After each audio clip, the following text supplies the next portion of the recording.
Buenas noches, estudiantes. Nuevamente me presento, Will Polanco, su docente AIES, el cual estará desarrollando todos los temas relacionados al módulo actualización tributaria. En la plataforma Q10 les cargué el programador de las actividades o temas que vamos a tratar en este módulo, inicialmente por 2 semanas. En ellos encontramos el primer tema, que es el estatuto tributario.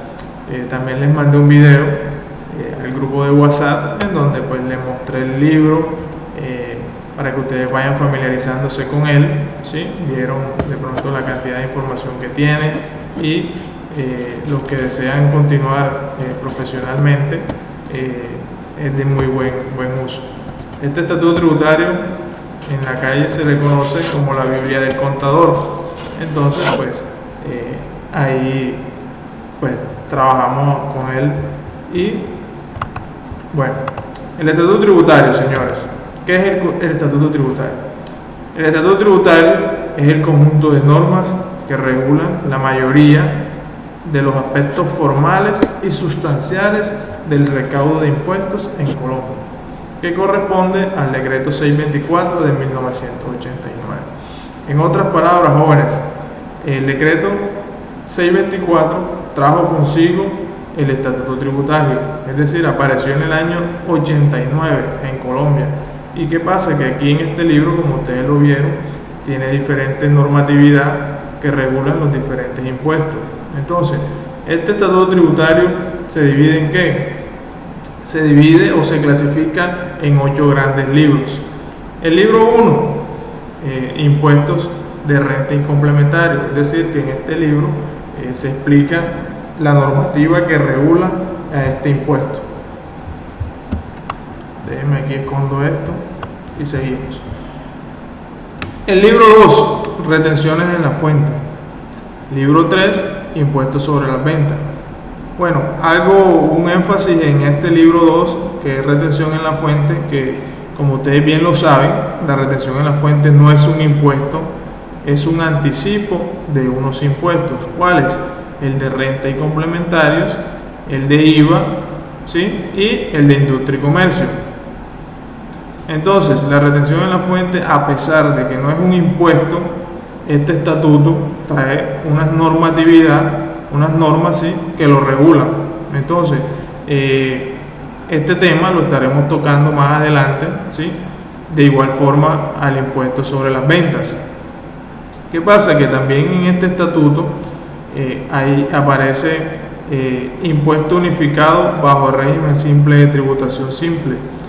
Este es nuevo, apareció con la ley 1943 del 2018, la ley llamada en su momento de financiamiento, la ley de financiamiento.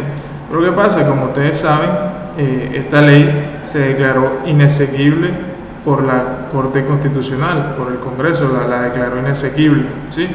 Pero en el 2019 lanzaron una nueva ley, la ley 2010, a finales del 2019, y esta ley se le conoce como la ley de crecimiento económico, que es un copy-pega de la ley 1943, pero sí tiene algunas mejoras, algunos aspectos que cambiaron, pero en su totalidad o en su gran mayoría el contenido pues es el mismo. Entonces, en esta ley, ¿sí?, la 2010 también habla de régimen simple, de tributación simple. ¿Sí? Entonces, como les decía, en este módulo de actualización tributaria veremos las normativas de las retenciones en la fuente, del impuesto sobre las ventas y de industria y comercio. Como ustedes ven, aquí no menciona para nada todo los temas relacionados al impuesto de industria y comercio. ¿Por qué? Porque este estatuto habla de los impuestos nacionales, ¿verdad? No de los impuestos territoriales o distritales, los cuales cada uno de los distritos emite su estatuto tributario. Es decir, que para el distrito del Magdalena o de Santa Marta hay un estatuto que regula todo lo relacionado a la industria y comercio de Santa Marta. Es diferente el de Barranquilla, es diferente el de Bogotá, pero este estatuto tributario si es a nivel nacional, porque regula los impuestos nacionales, no territoriales ni distritales. Entonces, como les decía, jóvenes, vamos a tratar el libro 2, retenciones en la fuente, ¿sí? Este libro trata sobre la retención en la fuente, que incluye conceptos, ¿sí? Agentes de retenciones, es decir, quienes están obligados a practicar esta retención, las diferentes tarifas que se manejan de acuerdo a los conceptos a retener, ¿sí? Y también habla de las sanciones, de las sanciones que hay en materia de retención en la fuente cuando no se practican o cuando se presentan extemporáneamente, entre otras. Entonces, este libro, ¿sí? Está contenido o tiene unos títulos y unos capítulos. Entonces, vamos a hablar de estas obligaciones del agente retenedor que están en el título 2. Ustedes de pronto ven, hay títulos, hay capítulos, hay artículos. Es un poco enredado un poco porque vemos varios conceptos y al momento de buscar es posible que nos equivoquemos. Pero cuando vayamos a buscar en internet, buscamos artículos. Entonces, cuando veamos las obligaciones del agente retenedor, estas están contenidas en el artículo 375 del Estatuto Tributario.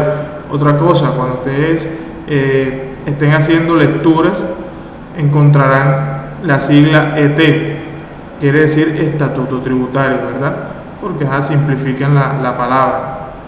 También estaremos hablando del capítulo 1, que son los ingresos laborales y cuáles son las retenciones que se practican en estos ingresos.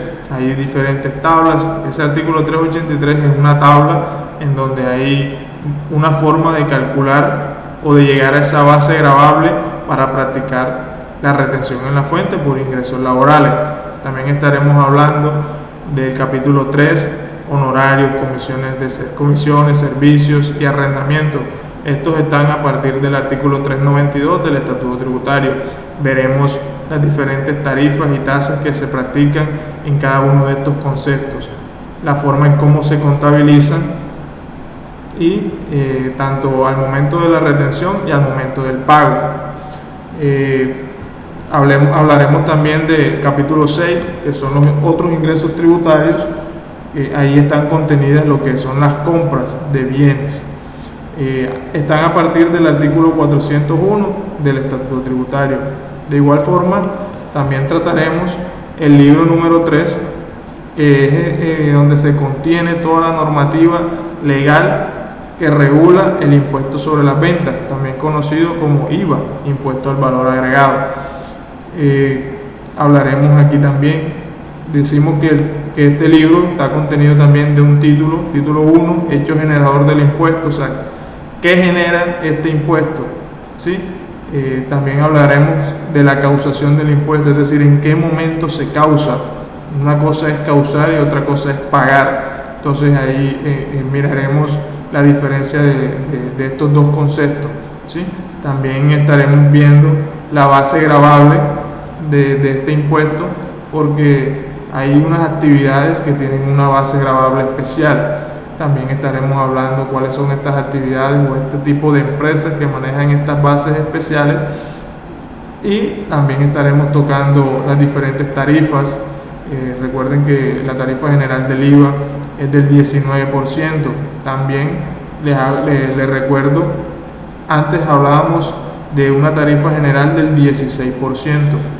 Esta también cambió con la ley 1819 del 2016.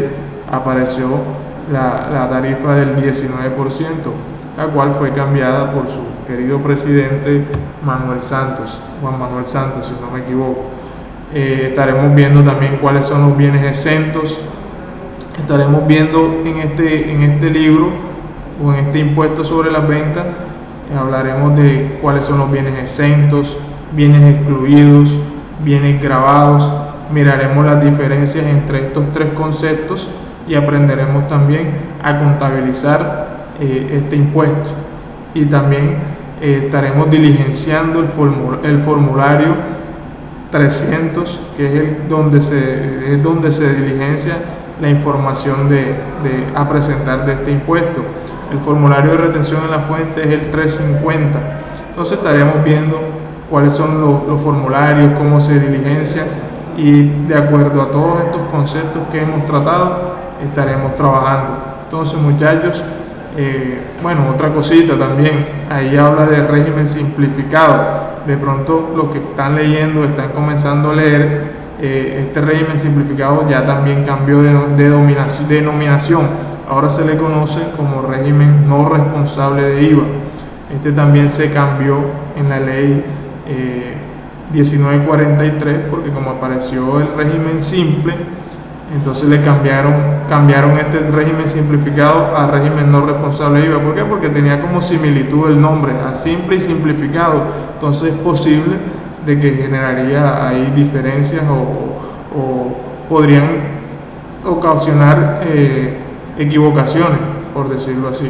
También cambió la denominación de régimen común, ahora se conoce como régimen responsable de IVA. Ya, todas estas cositas, todos estos temitas los estaremos tocando en este módulo de actualización tributaria, y pues espero que continúen participando de todas las actividades que estaremos desarrollando en los diferentes medios virtuales, como lo son la plataforma Q10, el canal de YouTube, el grupo de WhatsApp y miraremos a ver qué otras opciones utilizamos con tal de llevar a cabo y dar un buen desarrollo a este módulo. Bueno, señores, esto es todo por hoy. Espero que haya quedado claro el tema. La idea no es saturarlos, ni la idea es como venir muy teórico ni muy técnico, sino pues que ustedes comprendan de que hay un libro, un gran libro, en donde se contienen unas normas que regulan diferentes impuestos. Nosotros vamos a tratar el impuesto de IVA y retención en la fuente, ¿sí? Y veremos las normas que están contenidas en ese libro, en ese estatuto tributario, en donde nos dan las pautas a seguir para el buen manejo y el buen tratamiento de estos tributos. Que estén muy bien, muchachos.